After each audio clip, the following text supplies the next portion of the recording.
dengan NIM 221011403073 dari kelas 07 TPLP 028 dari Universitas Pamulang. Pada kesempatan kali ini saya akan mempresentasikan materi tentang arsitektur dan organisasi komputer yang membahas yaitu pengertian, perbedaan keduanya, serta struktur dari fungsi utama dari sebuah komputer. Simak video ini baik-baik ya. Di sini kita akan membahas pendahuluan. Yang pertama, mahasiswa mampu memahami pengertian dari arsitektur dan organisasi komputer, serta struktur dan fungsi komputer. Yang kedua, komputer sebagai sebuah sistem berhierarki. Yang ketiga, komputer dapat dianggap sebagai struktur sejumlah komponen beserta fungsinya yang dijelaskan sebagai fungsi kolektif, struktur, dan fungsi internalnya. Baik, di sini ada organisasi dan arsitektur.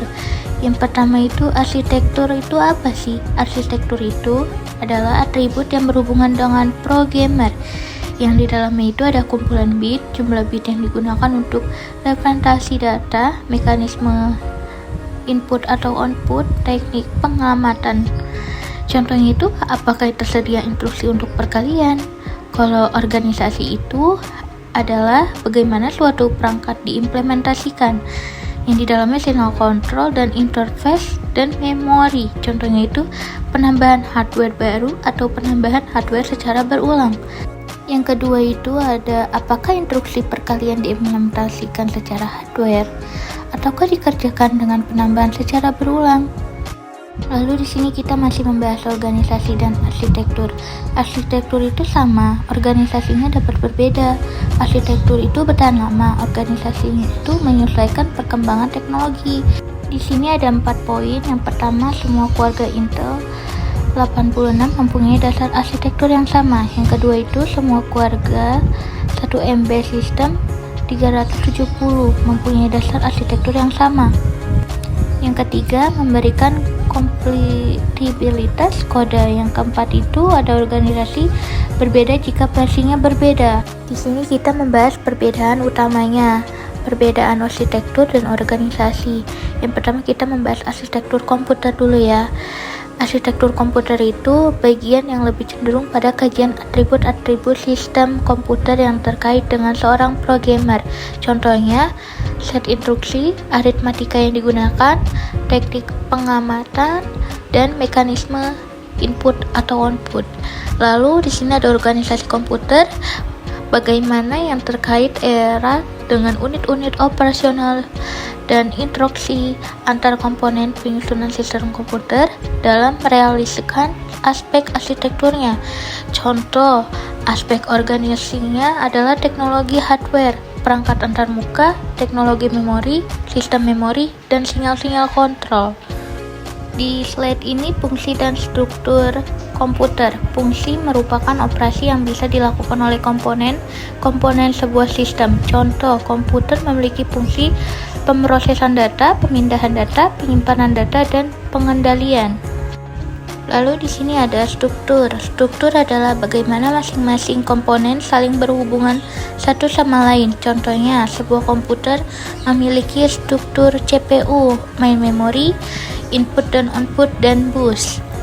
Pada prinsipnya terdapat 4 fungsi operasi, yaitu yang pertama fungsi operasi pengolahan data, yang kedua fungsi operasi penyimpanan data, yang ketiga fungsi operasi pemindahan data, yang keempat fungsi operasi kontrol. Di sini kita akan membahas fungsi komputer. Yang pertama, komputer harus dapat memproses atau mengelola data. Representasi data di sini bermacam-macam, akan tetapi nantinya data harus disesuaikan dengan mesin pemrosesnya dalam pengolahan data. Yang kedua itu ada komputer memerlukan unit penyimpanan, sehingga diperlukan suatu fungsi penyimpanan data. Walaupun hasil komputer digunakan saat itu, setidaknya komputer memerlukan media penyimpanan untuk data prosesnya. Yang ketiga itu ada dalam interaksi dengan dunia luar. Sebagai fungsi pemindahan data diperlukan antarmuka atau bisa dibilang interface. Proses ini dilakukan oleh unit input atau output dan perangkatnya disebut peripheral. Saat ini interaksi dengan perpindahan data yang jauh atau dari remote device, komputer melakukan proses komunikasi data. Yang keempat, fungsi pengendalian juga dilakukan oleh komputer, baik pengendalian internal dalam komputer itu sendiri maupun pengendalian eksternal, yaitu pengendalian peralatan lain. Di sini masih membahas fungsi komputer. Di sini ada gambar, ada 4 bagian. Yang pertama, data movement apparatus merupakan interface untuk pemindahan data. Yang kedua itu ada control mechanism merupakan pengendalian utama fungsi komputer. Yang ketiga, data store facility merupakan unit penyimpanan data.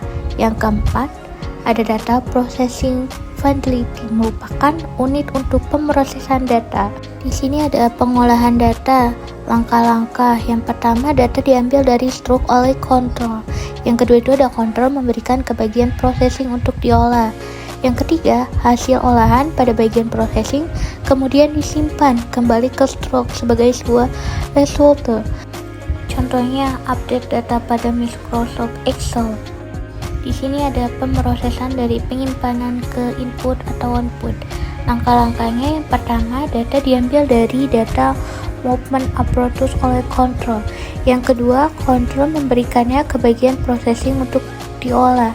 Yang ketiga, hasil olahan pada bagian processing kemudian disimpan ke stroke sebagai sebuah result. Sebaliknya, data dari stroke diambil oleh kontrol untuk diolah. Setelah itu hasilnya dikirim ke data movement apparatus. Contohnya itu seperti mencetak file. Di sini ada penyimpanan data. Langkah-langkahnya itu yang pertama, data dari data movement dipindahkan oleh kontrol untuk di-save ke memori stroke. Kedua itu sebaliknya, data dari memori ke stroke dipindahkan oleh kontrol untuk di-write ke data movement apparatus. Contohnya itu seperti download dari internet. Lalu di sini ada pemindahan data. Langkah-langkahnya itu data yang berasal dari data movement dipindahkan oleh kontrol kemudian dikirim kembali ke bagian data movement yang lain. Contohnya itu dari keyboard ke layar monitor. Nah, di sini ada gambar, yaitu gambar struktur datar komputer. Di situ ada komputer. Di dalam komputer yang itu ada central processing unit, main memory, sistem interconnection, input output. Di sini ada 4 struktur utama. Struktur dasar komputer terdapat 4 struktur utama ya. Yang pertama itu ada central processing unit CPU, berfungsi sebagai pengontrol operasi komputer dan pusat pengolahan fungsi-fungsi komputer. Yang kedua ada main memory, berfungsi sebagai penyimpanan data. Yang ketiga itu ada input-output, berfungsi pemindahan data dari ke lingkungan luar atau perangkat lainnya.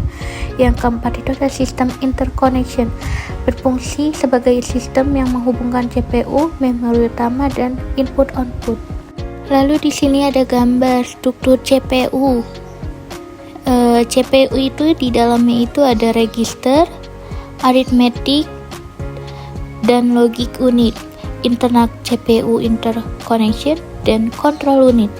Struktur CPU yang pertama itu kan ada control unit ya, itu berfungsi untuk mengontrol operasi CPU dan mengontrol komputer secara keseluruhan. Yang kedua itu ada arithmetic and logic unit atau bisa disingkat ALU yang berfungsi untuk membentuk fungsi-fungsi pengolahan data komputer. Yang ketiga ada register yang berfungsi sebagai penyimpanan internal bagi CPU LS. Yang keempat ada CPU interconnection yang berfungsi menghubungkan seluruh bagian dari CPU. Di sini ada gambar struktur control unit. Di dalamnya itu ada switching logic, control unit register, dan decoder. Lalu yang terakhir control memory. Di sini masih membahas struktur control unit, yaitu ada 3 bagian. Yang satu itu sequential logic, adalah bagian yang berfungsi untuk mengenali sinyal-sinyal pengendalian seperti sinyal clock, read atau wheel, dan interpret request. Yang kedua itu ada register dan decoder, adalah bagian yang berfungsi untuk melakukan decoding atau penerjemahan sandi instruksi agar dapat segera dieksekusi.